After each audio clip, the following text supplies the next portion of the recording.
स्वागत है। अपना टॉपिक चल रहा है एटॉमिक स्ट्रक्चर और अपन कंटिन्यू करेंगे। आज करेंगे हाफ-बो प्रिंसिपल। अपन ने पिछली क्लास में पढ़ा है क्वांटम नंबर, तो क्वांटम नंबर पे अपना थोड़ा टॉपिक रह गया, उसको अपन देखते हैं कि क्वांटम नंबर और आगे कैसे करते हैं। तो जो क्वांटम नंबर है वो थी 4: principal quantum number, azimuthal quantum number, magnetic quantum number और स्पिन क्वांटम नंबर। तो देखिए जो प्रिंसिपल क्वांटम नंबर थी वो थी 1, 2, 3, 4 और इसी को बोला था K, L, M और N। अब ये प्रिंसिपल क्वांटम नंबर क्या बता रहे थे? ये साइज को बता रहे थे, परमाणु की यानी कि जो एटम है उसकी साइज को बता रही थी और एनर्जी को बता रहे थे। एज़ोमिथाइल क्वांटम नंबर L है।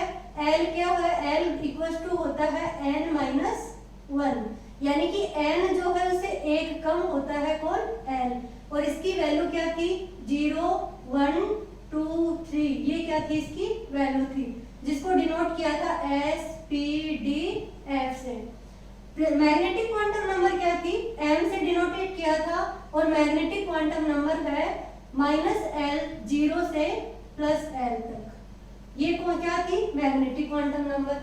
ये किसको बता रहे थे? ये ऑर्बिटल को बता रही थी। और जो स्पिन क्वांटम नंबर है ये किसी भी एक ऑर्बिटल के अंदर दो क्या थे? इलेक्ट्रॉन, एक क्लॉकवाइज और एक एंटी क्लॉकवाइज, एक की वैल्यू +½ और एक की वैल्यू -½ ये अपन पढ़ चुके थे इतना कि प्रिंसिपल क्या होता है, एज़ोमिथाइल क्वांटम नंबर, मैग्नेटिक और स्पिन। अब इन पे क्वेश्चन कैसे बनते हैं? जैसे दे दिया जाए कि 4 और S के लिए, ये जो 4S है इसके लिए तीनों या चारों वैल्यू जो है वो बतानी है अपन को। तो इसके लिए N क्या होगा, L क्या होगा और M क्या है और S क्या है। 4S बंद कर देते हैं अपन। तो देखिए N की वैल्यू बता रहा है ये, यानी कि 4 क्या है? N है। तो N कितना हुआ? 4। अब S है तो L के लिए S की वैल्यू देखना कितनी होती है? 0। तो L के लिए वैल्यू कितनी आएगी? 0। अब M की भी क्या होता है? M की जो वैल्यू है वो 0 ही होती है, क्योंकि अगर L की वैल्यू 0 रखेंगे तो -0, 0, 0, 0 ही होगी। अब देखिए S की जो है स्पिन की +½ होगी या -½ तो इसको बढ़ने के लिए एक ऑर्बिटल होगा और उसमें ये इलेक्ट्रॉन होगा। इसकी स्पिन अबो है, यानी कि इसकी स्पिन ऊपर की साइड है, तो इसके लिए वैल्यू कितनी आ जाएगी? +½ आ जाएगी। एक तो ये ध्यान रखना है इसमें कि इस तरीके के क्वेश्चन आ गए तो अपन इसको कैसे सोल्व करेंगे। दूसरा क्या है कि जैसे आपको दे दिया जाए N, L, M और S, इसके लिए सेट बना के दे देंगे और फिर पूछेंगे कि इनमें से कौन सा सेट सही है। तो देखिए जैसे दे दिया 3, 2, 1 और +½ एक दे दिया 3, 1 +½ और पूछ लिया जाए कि इन दोनों में से कौन सी वैल्यू सही होगी, यानी कि कौन सा सेट सही है। तो बच्चों देखिए N क्या होता है? N होता है K, L, M, N, जबकि L क्या है? L इक्वल्स टू बताया कि L इक्वल्स टू होता है n-1, यानी कि L की वैल्यू कभी भी N के बराबर नहीं आ सकती। N और L कभी भी बराबर नहीं हो सकते, इसलिए ये क्या हो जाएगा? रॉन्ग हो जाएगा और राइट आंसर क्या हो जाएगा? यहीं से पता चल गया अपन को, आगे देखने की जरूरत नहीं पड़ी। तो जो N है उसकी वैल्यू 3 है, L है उसकी वैल्यू 2 है, तो ये सही हो जाएगा, ये रॉन्ग हो जाएगा। इस तरीके के क्वेश्चन अपन को देखने को मिलेंगे। अब देखिए जैसे मैं ये कहूँ कि अपन आगे देखते हैं कि जो N, L, M, N, S है इनसे अपन कैसे ऑर्बिटल कैसे पता चलेगा। तो देखिए जैसे एक नंबर है K है, एक नंबर सेल है, इसमें होते हैं 2 इलेक्ट्रॉन। तो 2 इलेक्ट्रॉन को फिल करने के लिए हमें कितने सब सेल की जरूरत है? 1 की, यानी कि इसमें कितने ऑर्बिटल हैं? 1। तो इस एक ऑर्बिटल में कितने इलेक्ट्रॉन आ सकते हैं? 2 इलेक्ट्रॉन। फिर आता है 2 नंबर का L में होते हैं 8 इलेक्ट्रॉन। 8 इलेक्ट्रॉन को फिल करने के लिए कितने ऑर्बिटल चाहिए? 4 ऑर्बिटल। तो 4 ऑर्बिटल, एक आता है S से और 3 आते हैं P से। ये हो गए 8 इलेक्ट्रॉन भरेंगे, 2 2 2 और ये हो गए 8 इलेक्ट्रॉन। अब आते हैं 3 नंबर की, यानी कि ये हुआ 2s और ये है 2p।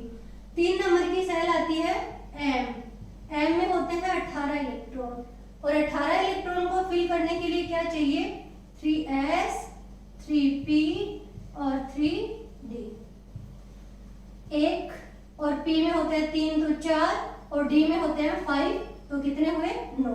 और 9 जो ऑर्बिटल है उसमें कितने इलेक्ट्रॉन आएंगे, 18 इलेक्ट्रॉन। अब आता है 4 नंबर का, तो ये है n, यानी कि इसमें होंगे 32 इलेक्ट्रॉन। जो 32 इलेक्ट्रॉन होंगे उनको बढ़ने के लिए कितने ऑर्बिटल चाहिए, 16 ऑर्बिटल चाहिए। और वो 16 ऑर्बिटल कहाँ से आएंगे, वो आएंगे 4s 4p 4d और 4f। देखिए बेटा, s में कितने ऑर्बिटल होते हैं, 1, p में 3 और d में 5 और f में 7। टोटल मिला के कितने होंगे, 16 ऑर्बिटल हो जाएंगे और इसमें क्या आ जाएंगे, 32 इलेक्ट्रॉन आ जाएंगे। तो ये जो सीधा सीधा याद रखने का तरीका क्या है, आप लोग कैसे याद रखोगे, 1 नंबर की सेल है तो उसमें एक ही क्या आएगा, 1s आएगा। फिर 2 है तो 2 में 2 आएंगे, 2s और 2p। 3s है, सॉरी 3 है तो 3 में 3 आ जाएंगे, यानी कि 3 सब सेल आ रहे हैं, 3s 3p 3d। फिर 4 है तो 4 में क्या आ रहा है, 4s 4p 4d 4f। और ऐसे ही अगर आगे वैसे जरूरत नहीं पड़ेगी, पर अगर जरूरत पड़े तो 5 में आता है, 5 में ओ आगे, जैसे 5 में भी 32 इलेक्ट्रॉन ही होंगे और यही होता है 5s 5p 5d और 5f। ये कुछ टॉपिक था जो क्वांटम के बारे में अपन पिछली क्लास में नहीं देखा था।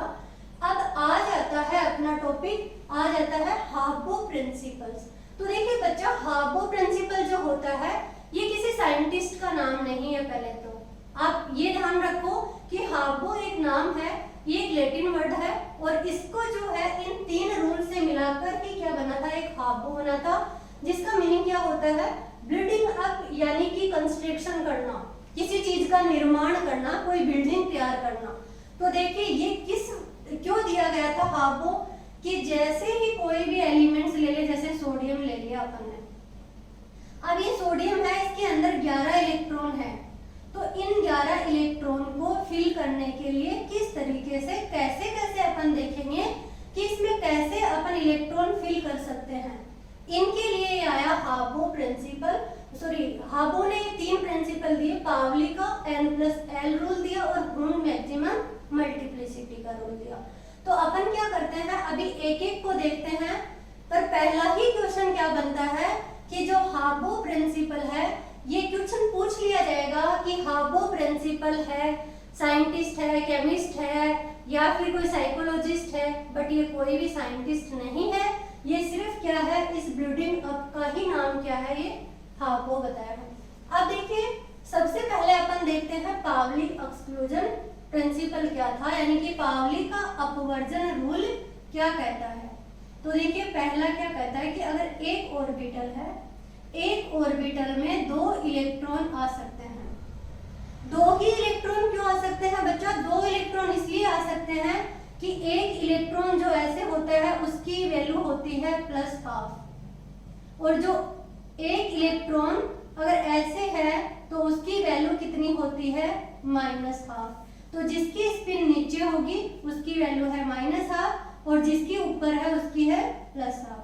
दूसरी चीज, एक ही इलेक्ट्रॉन के दोनों स्पिन अपोजिट क्यों होते हैं, क्योंकि इलेक्ट्रॉन पे होता है नेगेटिव चार्ज, और अगर दोनों इलेक्ट्रॉन की स्पिन अबो होंगी, ऊपर की साइड होंगी, तो ये इलेक्ट्रॉन और ये इलेक्ट्रॉन आपस में क्या करेंगे, रिपेल होंगे, रिपल्सन करेंगे और ये स्थायी नहीं रहेंगे। इसलिए एक जब क्लॉकवाइज मूव करता है तो दूसरा एंटी क्लॉकवाइज मूव करता है।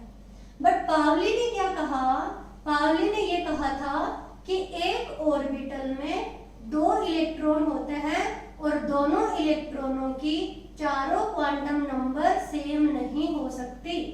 जैसे n सेम हो सकती है,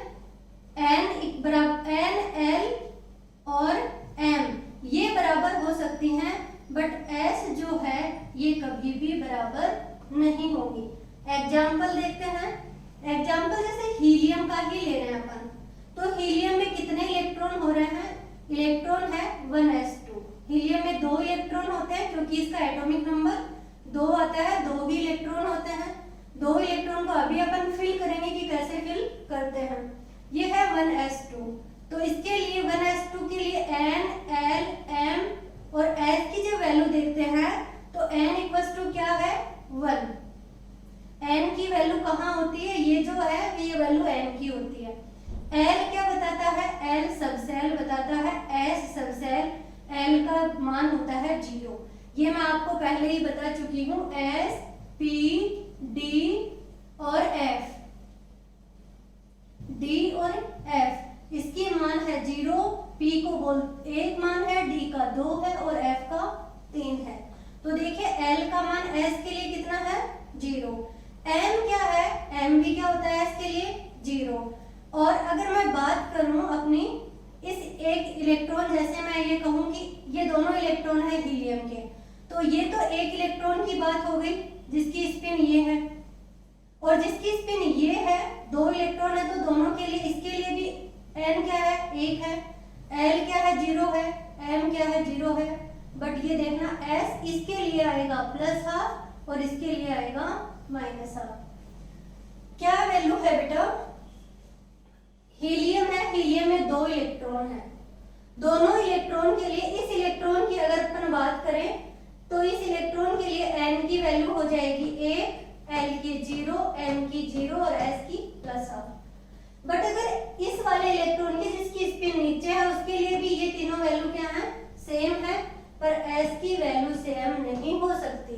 यही पावली ने कहा था कि एक ऑर्बिटल के अंदर 2 इलेक्ट्रॉन होते हैं और दोनों इलेक्ट्रॉनों की ये 3 क्वांटम नंबर सेम हो सकती हैं, बट ये s कभी भी सेम नहीं हो सकता।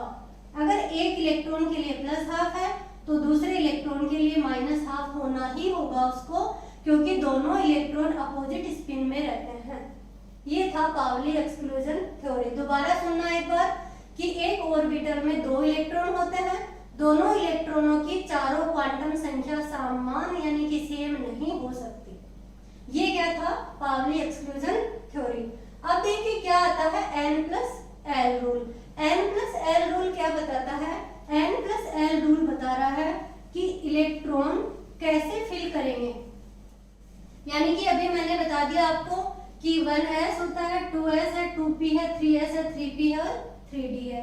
तो जैसे ही 2 अपने सामने आ गए, जैसे अपने आगे 2p आ गया और 3s आ गया, यानी कि 2p आया और 3p आ गया, और अपन को पता है कि यहाँ पे किसमें इलेक्ट्रॉन पहले जाएगा और किसमें अपन फिल पहले करेंगे। तो देखिए कैसे पता चला।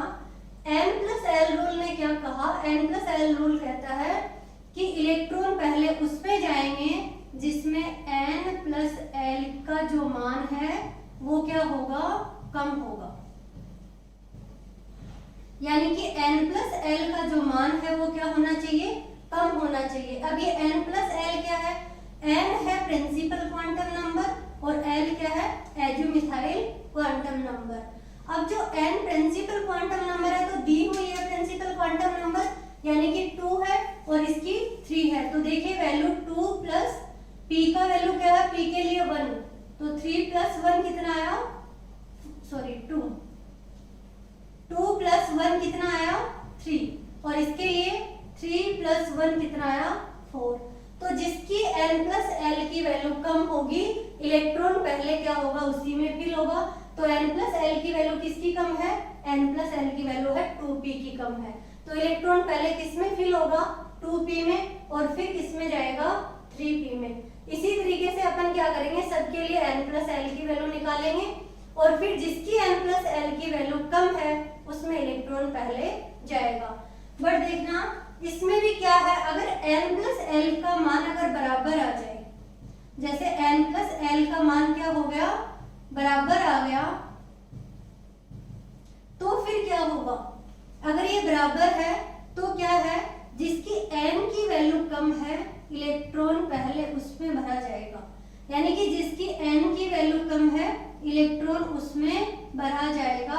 जैसे अपन कहें कि 2p और 3s, 2p और 3s, तो n प्लस l निकालते हैं। n क्या है? n प्लस l, तो इसके लिए 2 प्लस 1 इक्वल्स टू 3 और इसके लिए 3 प्लस 0 इक्वल्स टू 3। मैंने क्यों लिखा है 3 प्लस 0? 3 तो है n और s क्या है? 0। ये मैं बार बार बता रही हूँ, s की वैल्यू 0 है, सब सेल के लिए 0। अब ये कितना हुआ? 3। दोनों का मान बराबर आ गया। तो जब दोनों का मान बराबर आ जाए तो क्या लिखा है? जब n प्लस l का मान बराबर होता है तो इलेक्ट्रॉन पहले उसमें जाएगा जिसमें n का मान कम है। अब n का मान कम किसका है? 2p का है, क्योंकि ये 2 है, ये 3 है, तो n 2 होगा तो पहले इलेक्ट्रॉन इसमें जाएगा। यानी कि n प्लस l का मान समझ में आ गया। n प्लस l रूल क्या कहता है? n प्लस l रूल कहता है कि जिसमें n प्लस l का मान कम होगा इलेक्ट्रॉन पहले उसमें जाएगा, और अगर दोनों का मान बराबर आ गया कहीं पर तो इलेक्ट्रॉन पहले उसमें जाएगा जिसमें n का मान कम होता है। तो अब अपन देखते हैं एक एक को निकाल कर कि किसका n प्लस का मान कम है और किसका ज्यादा है। तो देखिए 1s, 2s, 2p, 3s, 3p, 3d और 4s। एक बार इतना देख लेते हैं अपन।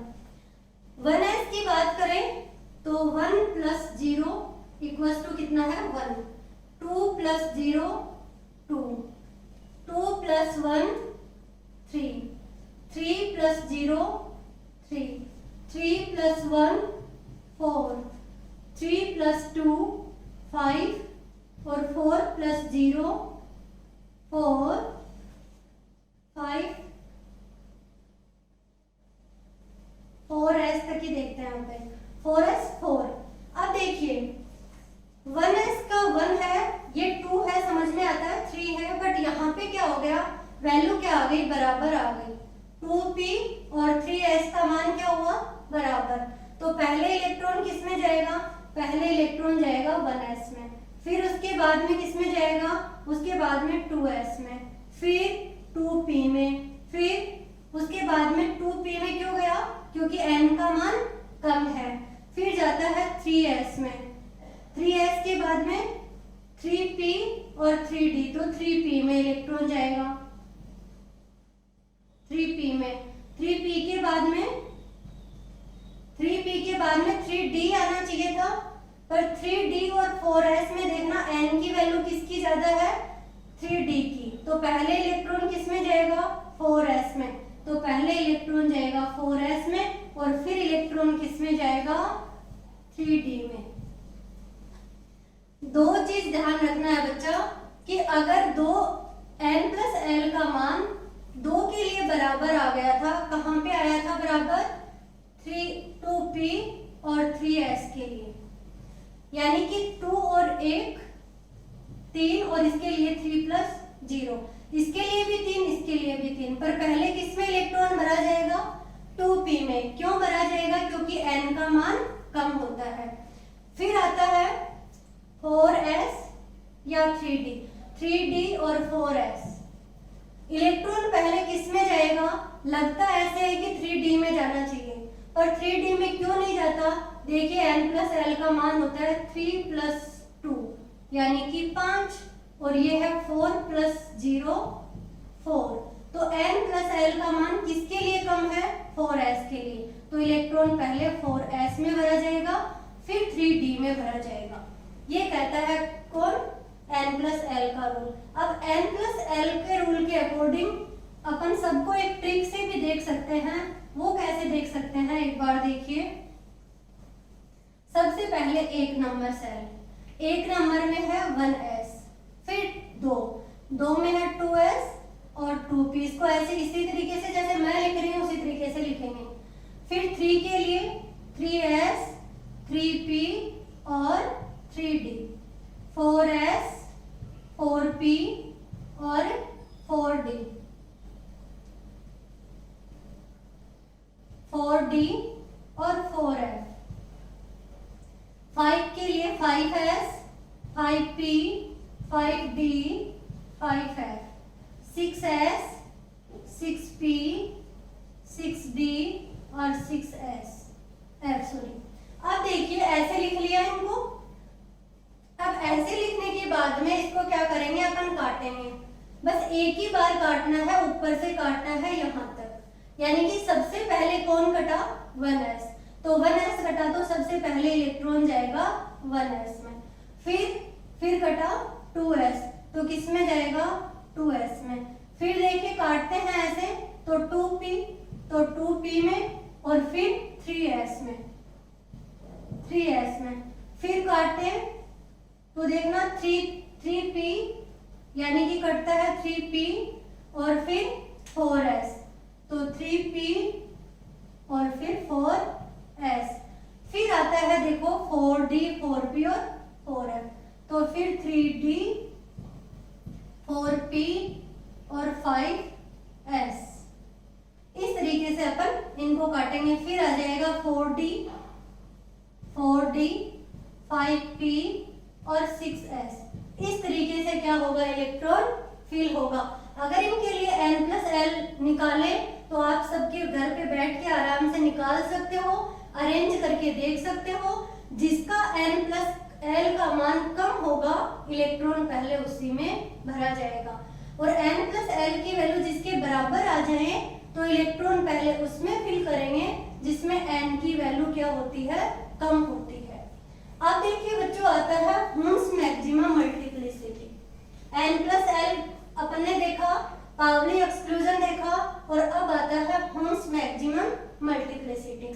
तो हुन्स ने क्या कहा, हुन्स ने ये कहा था कि जब एक ऑर्बिटल होता है उसमें कितने इलेक्ट्रॉन आते हैं वो किस तरीके से भरे जाएंगे, कैसे भरे जाएंगे।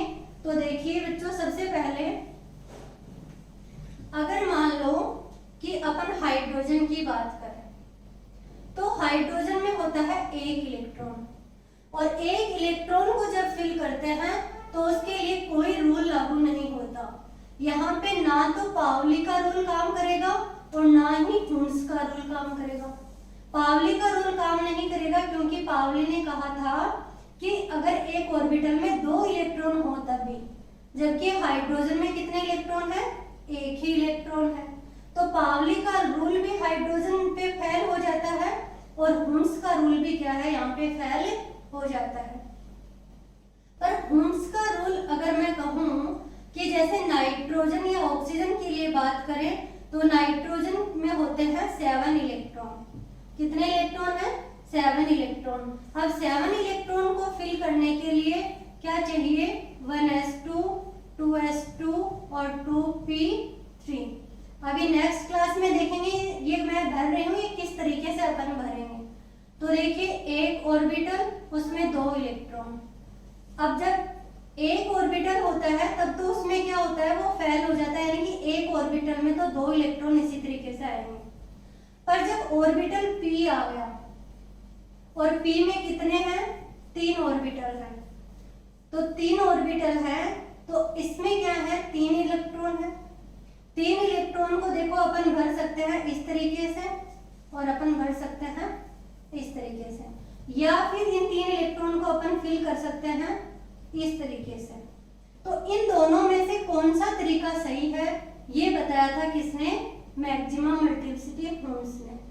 ये मैक्सिमम मल्टीप्लिसिटी का क्या मतलब होता है बच्चों, देखिए सबसे पहले मैं बताती हूँ कि जो मैक्सिमम मल्टीप्लिसिटी है वो होती है 2s+1, यानी कि 2s+1 जो है, इसमें s क्या है, s है स्पिन क्वांटम नंबर, और स्पिन क्वांटम नंबर का मैंने बता लिया है कि स्पिन की क्वांटम नंबर 2 ही वैल्यू रखता है, या तो +½ या -½ अगर इलेक्ट्रॉन की स्पिन ऊपर है तो +½ अगर इलेक्ट्रॉन की स्पिन नीचे है तो -½ अब अपन केस लेते हैं 2, दोनों केस के लिए अपन अलग अलग देखते हैं कैसे। ये p है, ये केस है फर्स्ट और ये है सेकंड। मैं कहूँ इसमें देखते हैं तो इसमें 2 इलेक्ट्रॉन है, एक की स्पिन ऊपर है उसके लिए +½ हो जाएगा, और एक की स्पिन नीचे है उसके लिए -½ और दोनों क्या हो जाएंगे, कैंसिल, और इसका वैल्यू आ जाएगी 0। जबकि इसमें स्पिन क्या है, ऊपर की साइड है, तो ये क्या है +12। अब इसके लिए अगर अपन निकालें, केस फर्स्ट के लिए निकालें, यानी कि 2s + 1, तो देखिए क्या आ जाएगा 2s + 1, 2 × ½ + 1, तो ये क्या आ जाएगा 2। अब देखिए यहाँ पे अगर बात करें तो ये +½ ये +½ और ये +½ तो वैल्यू कितनी हो गई इसके लिए, केस 2। तो केस 2 में क्या आ जाएगा 2 × 3/2 और +½ यानी कि वैल्यू आ जाएगी 4। तो मल्टीप्लिसिटी किसकी ज्यादा हुई, मल्टीप्लिसिटी हुई इसकी ज्यादा। तो यानी कि इलेक्ट्रॉन कैसे भरा जाएगा कि सबसे पहले सिंगल इलेक्ट्रॉन जाएगा और उसके बाद में क्या होगा, इलेक्ट्रॉन दोबारा से क्या करेंगे, पेयरिंग करेंगे। एक एग्जांपल और लेते हैं, जैसे मान लो अपन को इलेक्ट्रॉन फिल करने हैं, P के अंदर 5 इलेक्ट्रॉन फिल करने हैं, 5 इलेक्ट्रॉन है और वो P में फिल करने हैं, तो P में क्या हो जाएगा, देखिए या तो इस तरीके से फिल करो या फिर 5 से नहीं 4 लेते हैं, 4 इलेक्ट्रॉन है तो या तो ऐसे फिल करो उसको या फिर कैसे करो, इस तरीके से करो। तो क्या होगा, हुंड ने क्या कहा था कि सबसे पहले सिंगल इलेक्ट्रॉन फिल होंगे और उसके बाद में क्या होगा, पेयरिंग चालू हो जाएगी। और वो फॉर्मूला किससे दिया था, 2s + 1 से, और s क्या थी, स्पिन क्वांटम नंबर। अब देखिए बेटा, इसके लिए स्पिन क्वांटम नंबर 0, इसके लिए 0, तो अगर अपन देखें केस फर्स्ट के लिए तो 2s + 1 यानी कि 2 × 0 + 1 तो कितना आएगा 1। और 2 के लिए लिखे तो इसके लिए +½ और इसके लिए +½ तो कितनी आ जाएगी केस 2 के लिए, केस 2 के लिए आ जाएगी 2 × 1 + 1 = 3। तो ये क्या हुआ, हॉर्न्स मैक्सिमम मल्टीप्लिसिटी। यानी इतना याद रखो कि हॉर्न्स ने ये कहा था कि कोई भी ऑर्बिटल है उसके अंदर पहले इलेक्ट्रॉन एक जाएगा सब में, और फिर क्या होगी, उसकी पेयरिंग चालू हो जाएगी। जैसे अपन बात करें d ऑर्बिटल की, तो d ऑर्बिटल में पहले सब में सिंगल इलेक्ट्रॉन फिल करेंगे और उसके बाद में क्या होगी, इसमें पेयरिंग चालू होगी। f की बात करें तो f में भी वही है कि जैसे 7 ऑर्बिटल हैं